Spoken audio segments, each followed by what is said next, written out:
Définition d'antécédent et d'image par une fonction. Quand on se donne une fonction, peu importe comment elle est définie, on nommera les nombres en entrée les antécédents et les nombres en sortie les images.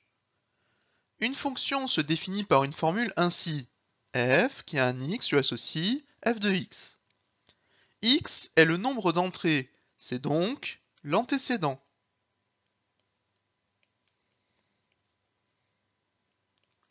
Tandis que f de x est le nombre de sorties, c'est donc l'image. L'image d'un nombre par une fonction est unique, tandis qu'il peut y avoir un, plusieurs ou aucun antécédent à un nombre par une fonction.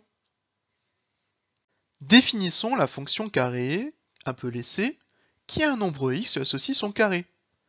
La notation correspondante est donc la fonction c, qui a un nombre x, lui associe son carré, le carré de x, x au carré.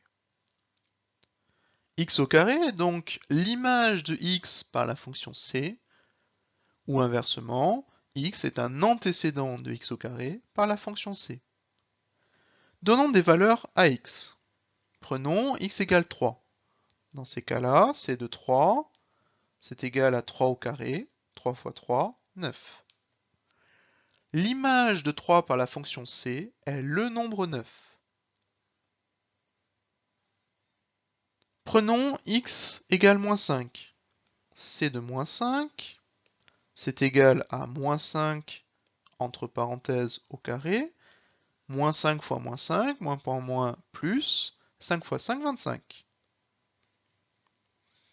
L'image de moins 5 par la fonction c est 25. Inversement, on peut dire que moins 5 est un antécédent de 25 par la fonction c. On peut trouver un autre antécédent de 25. C'est 5. Calculons-le. c de 5. c de 5, c'est égal à 5 au carré. 5 fois 5, 25.